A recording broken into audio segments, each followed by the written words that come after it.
તો રાહુલ આજે આપણે શું બનાવીએ છીએ? આજે અમે બનાવવા જઈ રહ્યા છીએ બનાનાની ચિપ્સ.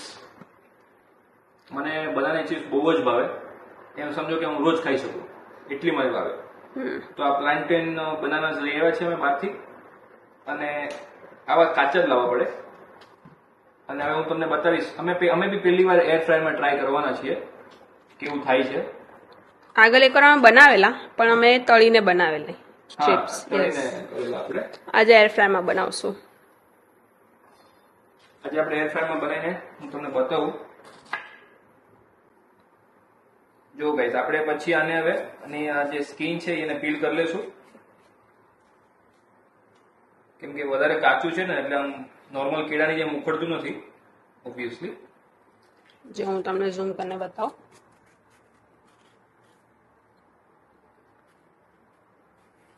અને આ ચિપ્સ બનાવવા માટે તમારે કાચા કેળા હોય ને તો જ મેળ પડશે. થોડા બી પાકી જશે ને તો એ રીતના મજા નહીં આવે તમને ટૂંકમાં. બરોબર છે, બરોબર છે. જો ગાઈસ, હજી હું પીલ જ કરું છું આને. આ અહીંયા ઓસ્ટ્રેલિયામાં છે ને, બારે તમે લેવા જાઓ ને 200 ગ્રામ કે 300 ગ્રામ તો $4 થી $5 ની મળે શું? ચિપ્સ.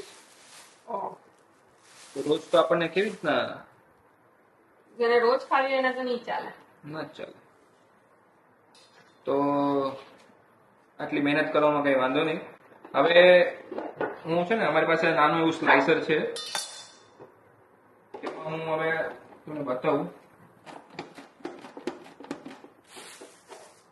પડે છે? હા, જો પડે છે.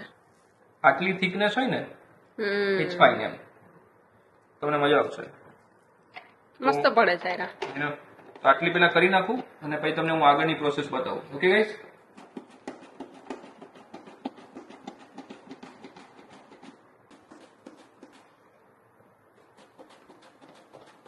થોડુંક લાસ્ટના પાર્ટમાં સાચવવાનું કે આપણને વાગી નહીં જાય બ્લેડ.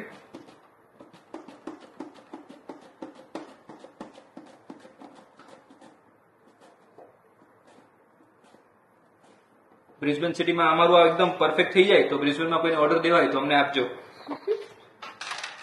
હા, જો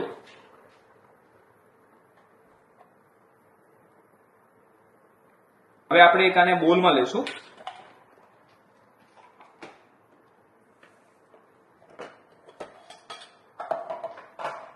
હવે આ બોલમાં લીધા પછી બહુ વધારે ક્વોન્ટિટી થઈ ગઈ એવું લાગે છે આપણે. અમે એર ફ્રાયરને પેલા પ્રી હીટ કરવા મૂકી દઈશું 180 ડિગ્રીઝ પર. 180 પર કરીએ ને તો પછી ફટાફટ થઈ જાય. એમ આઈ થિંક 10 મિનિટ થશે ચિપ્સ ને ઓલું થતા, કુક થતા. માનસી, આઈ નીડ સમ સોલ્ટ. આપણે મીઠું નાખવાનું સ્વાદ અનુસાર. અને હલ્દી પણ નાખવાની છે. પીળી બનાવી હોય તો થોડીક હલ્દી નાખી દેજો.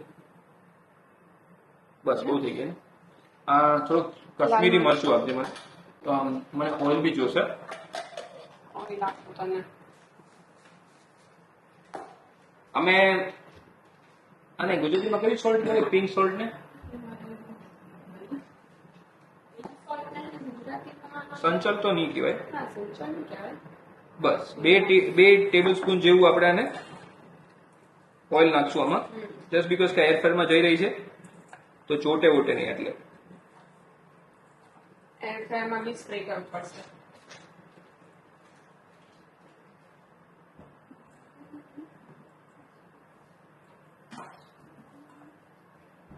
જો ગાઈસ, આવી રીતે બધે મસાલો લાગી જાય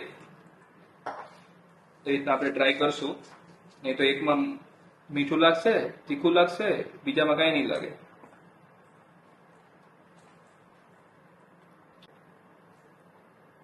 જો ગાઈસ, આવી રીતે બે બાજુ મસાલા લાગી જાય ને એ રીતના આપણે એને થોડીક મેરિનેટ કરી દેવાની. બહુ વધારે દબાવતા નહીં, કેમ કે નકર તૂટી જશે આ બધી. એકદમ સોફ્ટ હાથથી જ તમારે એને. હવે આ થઈ ગઈ છે. હવે હું વેઇટ કરું છું કે પેલું એર ફ્રાયર છે ને પ્રીહીટ થઈ જાય પછી એમાં કેવી રીતના પાથરું છું એ હું તમને બતાવીશ. ઓકે,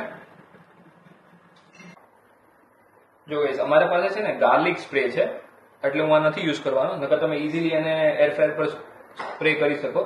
તો અમારો જે નોર્મલ ઓલિવ ઓઇલ છે ને એ જ હું યુઝ કરું છું. હું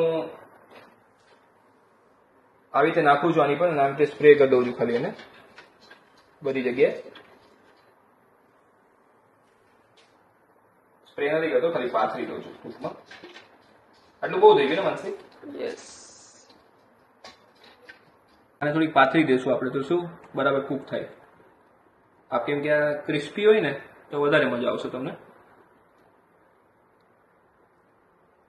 ફટાફટ થઈ જાય તળીએ તો, પણ આમાં થોડુંક ઓછું તેલ યુઝ થાય ને હેલ્ધી તો શું હવે આમાં આમ સ્પ્રેડ આઉટ થઈ ગયું છે. અને મેં અવનને એટલે એર ફ્રાયરને 180 પર પ્રીહીટ કરી નાખ્યું હતું. તો હવે મને મૂકી દઈશ અંદર.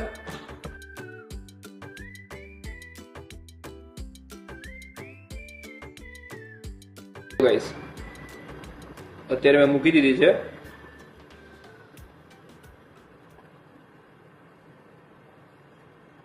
અને આઈ થિંક મેં 10 મિનિટનું ટાઈમર મૂકેલું છે. જોઈએ કેટલી વાર લાગે છે. તમને ફાઇનલ પ્રોડક્ટ હું તમને બતાવીશ. હોપફુલી સારી બને તો તમને પછી આ અમારી રેસીપી ફોલો કરવી હોય એર ફ્રાયરમાં તો તમને મજા આવશે. જો તો આપણી બનાના ચિપ્સ એર ફ્રાયરમાં રેડી છે, ક્રિસ્પી છે. ટેસ્ટ કરીને જોવા દે.